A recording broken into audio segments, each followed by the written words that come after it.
It was just a journey that started because of my father. My father had asked me की हिंदीमध्ये तू काम करतोस पण मराठीत काय करणार? मराठीसाठी काय? तर मला तिथं वाटलं की आपण काहीतरी सुरू करावं, प्रोडक्शन हाऊस आणि 10 वर्षात फक्त मराठी चित्रपटच आपण प्रोड्यूस केलेले आहेत. त्यात बालक पालक बरोबर सुरुवात झाली. उत्तुंग ठाकूर आणि रवी जाधव यांच्याबरोबर एक चांगली सुरुवात झाली. आणि कुठेतरी जाऊन मला वाटतं की असा चित्रपट जे लोकांपर्यंत पोहोचला, त्यांना आवडला. एक वेगळा विषय होता. नंतर येलो चित्रपट परत एकदा उत्तुंग ठाकूर आणि महेश लिमये डिरेक्टेड तो चित्रपट केला आणि नशिबाने आम्हाला पहिल्यांदाच त्या चित्रपटासाठी 3 नॅशनल अवॉर्ड्स मिळाले. त्यानंतर तिसरा चित्रपट होता लय भारी. निशिकांत कामत, जितू जितेंद्र आणि शालिनी ठाकरे, अमय कोपकर आणि निशिकांत कामत, राधिका आपटे यांच्यावर काम करण्याची संधी मिळाली. तो चित्रपट लोकांनी खरंच भरभरून प्रेम दिलं. माऊली म्हणून मला एक्सेप्ट केलं त्या चित्रपटामध्ये. त्यानंतर फास्टर फेणेमध्ये काम केलं. क्षितिज पटवर्धन यांनी लिहिलं होतं. आदित्य सरपोतदार डिरेक्टर, अमय वाघ, दिलीप काकांनी काम केलं, गिरीश कुलकर्णी यांनी. तर अशा मोठ्या मोठ्या कलाकारांबरोबर काम करायची संधी ॲज अ प्रोड्युसर मिळाली आम्हाला. त्यानंतर माऊली, परत आदित्य सरपोतदार, सैमी खेर आणि आता वेड. तर असा हा प्रवास 6 चित्रपटांचा हा खरंच आमच्यासाठी फार मोठा आहे ॲज मुंबई फिल्म कंपनी. आणि या या जर्नीमध्ये मुंबई मला जिंकल्याचं नेहमी म्हणाय की आपण जे एस्टॅब्लिश लोक आहेत, जी मोठी लोक आहेत, जे मोठे कलाकार आहेत, त्यांच्यावर तर आपण काम करूयाच. पण नवीन नवीन कलाकारांना पण आपण संधी देऊया, ज्यांचं पहिल्यांदा मुंबई फिल्म कंपनीवर काम करतील. तर मला वाटतं की अदिती पोहणकर लयभारीमध्ये त्यांचा पहिला चित्रपट होता मराठीमधला. जिया शंकर यांचा मराठीत पहिला चित्रपट. ह्या चित्रपटामध्ये माऊलीमध्ये सैमी खेर यांचा पहिला चित्रपट. आणि खरं म्हणजे वेडमध्ये बरेचसे पहिल्यांदा ह्या मराठीत काम करतात, पहिल्यांदा मी दिग्दर्शित करतोय. आमचे DOP भूषण कुमार जैन, त्यांचा पहिला चित्रपट. मुश्ताक शेख यांचा पहिला चित्रपट, मराठी डेब्यू. चित्रपटातले विलन रवी कांदे, त्यांचा पहिला चित्रपट. खरंच म्हणजे बऱ्याचशा नवीन लोकांवर काम करण्याची संधी मिळाली. म्हणून मुंबई फिल्म कंपनीचे पण 10 वर्ष पूर्ण होतात. त्याबद्दल thank you. Genelia, again question. You are looking very fabulous in the movie Ved. Thank तर you. मला ऐकून आलं की तुम्ही 13 करोड रुपये आतापर्यंत जमा झालेले आहेत पिक्चरचे. त्याबद्दल तुम्हाला काय वाटतं? The producer will answer.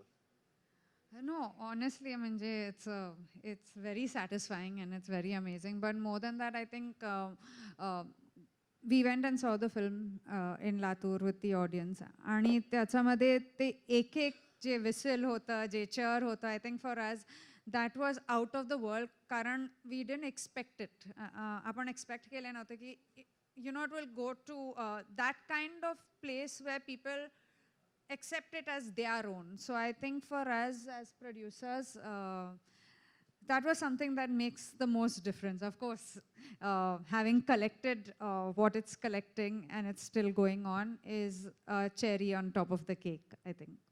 नमस्कार, कलाकट्टामधून भावना बोलते. माझा प्रश्न दोघांना आहे की आयडियल कपल म्हणून तुम्हा दोघांना पाहिलं जातं आणि आम्ही नेहमीच तुम्हाला एकमेकांना कॉम्प्लिमेंट देताना पाहिलं आहे. पण या 20 वर्षाच्या प्रवासात असं कधी झालं आहे का की एकमेकांचं काम नाही आवडलं आहे, तर ते तुम्ही एकमेकांना कशा पद्धतीने सांगता? बऱ्याच वेळा झालं असं.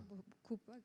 हो, कारण काय कसं आहे की खरे पार्टनर्स तेच असतात की जेव्हा एखादी गोष्ट चांगली घडते तेव्हा आपण सांगता की खरं चांगलं झालं. परंतु चांगलं क्रिटिक असणं हे पण फार महत्त्वाचं असतं. कारण की आपण प्रत्येक आयुष्यात प्रत्येक गोष्ट चांगलीच करतो किंवा बरोबर किंवा योग्यच करतो असं नसतं. बऱ्याच वेळा आपलं चुकतं. तेव्हा हे असं करायला नाही पाहिजे होतं किंवा हा चित्रपट असा झाला पाहिजे किंवा हा परफॉर्मन्स अजून चांगला झाला असता, थोडा इझी झाला असं वाटतं. तर असं बऱ्याच वेळा होतं. सो नाही, ॲक्च्युली मी रितेशचा फीडबॅक खूप सिरियसली घेते. I really like his feedback. तर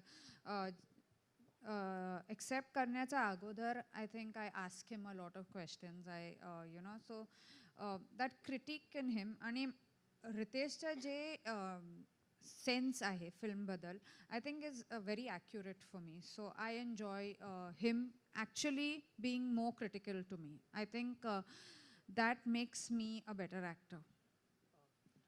Okay, रितेश मला नेहमी सांगत होतं की तुम्ही रील्स केले during the lockdown we did so many reels आणि सर तुमचं अर्ध ऑडिशन तिकडेच होतं for reels. Okay, guys, we have time only for one questions, and then we have a cake cutting ceremony. Hello Yeah, we've got a cake for you guys. Hello hi Yes, it's a Riteish cake to celebrate. Hello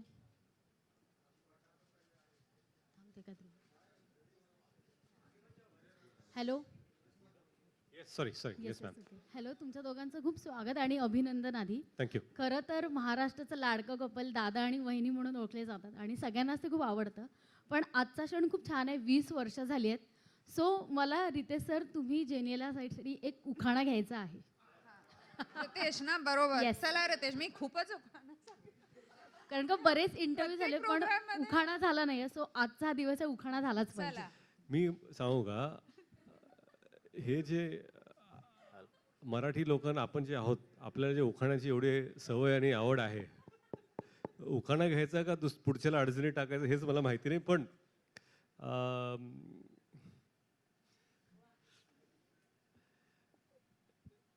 एक छोटीशी गोष्ट तुम्हाला मी सांगतो.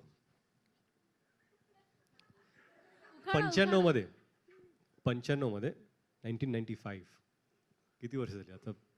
25 वर्ष झाली किती? 95 27. मी गावात जाऊन क्रिकेट खेळायचो आणि ग्रामीण भागात आम्ही जाऊन मॅचेस घ्यायचो. म्हणजे ह्या गावात 10 टीम असतील तर आम्ही सगळे आमचे बावळगाव तिथून टीम घेऊन जायचो, तिकडे मॅच करायचा आणि आमच्यावर आमचा एक पर्सनल कॉमेंटेटर असायचा. तो आमच्यावर आमच्या टीममध्ये असायचा आणि तो नेहमी माईक नसायचा, आमच्या टीमबरोबर कॉमेंट्री करायचा, काय चाललंय वगैरे, पर्सनल कॉमेंट्री टीमबद्दल. आणि त्याचं लग्न होतं. त्याच्या लग्नात आम्ही गेलो सगळे टीम म्हणून. लग्न छोटंच होतं, म्हणजे 30-40 लोक होते. लग्न तेवढंच होतं आणि त्याला तिथे विचारलं की उखाणा घे. तर त्याने जे उखाणा घेतला तो मी आज घेणार आहे. तर उखाणा घेतल्यानंतर मला जज करू नका, त्याला जज करा हे सांगायचं. भाजीत भाजी मेथीची,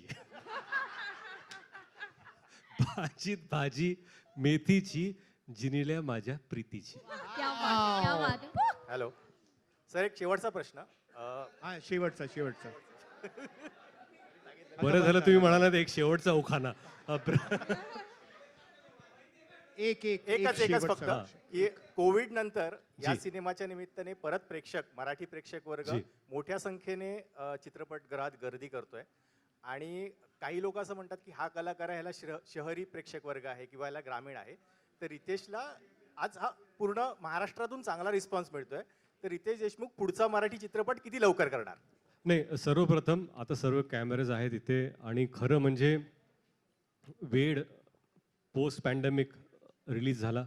प्रेक्षक चित्रपटगृहात येणार आहेत का नाहीत ही माहिती नव्हतं, परंतु महाराष्ट्रातल्या घराघरातल्या प्रेक्षकांना खरंच हात जोडून आभार मानतो आम्ही की आपण चित्रपटगृहात जाऊन वेड हा चित्रपट पाहताय आणि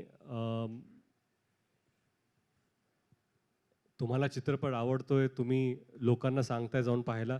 कुठेतरी आपला चित्रपट आहे म्हणून हा पाहताय, त्याबद्दल खरंच आम्ही तुमचे आभारी आहोत. आणि शहरी असेल म्हणजे मुंबई, पुणे, ठाणे, कुठलंही गाव घ्या, छोट्या छोट्या गावात, छोट्या छोट्या शहरात चित्रपट खरंच चालत आहेत. इनफॅक्ट तुम्हाला मी कुठंतरी मनाला चांगलं वाटतं म्हणून सांगतो की रविवारी जेव्हा तिकीट नाही मिळत होती तेव्हा रात्री 11:30, 11:50चे शो लावलेत सोमवार असताना सुद्धा गावागावात, शहरात, आणि ते सुद्धा हाऊसफुल गेलेत. तर खरं प्रेक्षकांचे मनापासून खरंच खूप खूप आभार तुम्हा सर्वांचे. थँक्यू सो मच की मनापासून. आणि हिंदी भाषिक मैं सिर्फ ये बोलना चाहता हूँ कि संडे रात को जब सारे शोज हाउसफुल थे और हमें फ़ोन आया गया था कि अभी शोज़ लोग बाहर है क्या करें, तो रात को 11:50 बजे बहुत सारे शहरों में नाइट शोज बढ़ाए गए, ये जानते हुए भी कि अगले दिन सोमवार है और वर्किंग डे है, तभी भी शोज हाउसफुल गए. तो सारे दर्शकों का हम बहुत तहे दिल से शुक्रगुजार हैं. Thank you. Thank you. अच्छा, दुसरी गोष्ट, 20 वर्षाची सुरुवात करताना आम्ही एकत्र होतो आणि आज खरं म्हणजे तुम्ही सर्व आहात इथं. मीडिया आणि प्रेसमधली लोक तुमच्या बरोबर आम्ही हे शेअर करणार आहोत. हो, आम्ही नाही करतो मी करतो. मला माहिती आहे कसं करतं ते. ठीक आहे, मी करतो सर, ठेवा. 20 वर्ष आणि खरं म्हणजे तुमच्या साक्षीने आज हे 20 वर्ष पूर्ण होत आहेत, त्याबद्दल खरंच तुम्हा सर्वांचे आभार.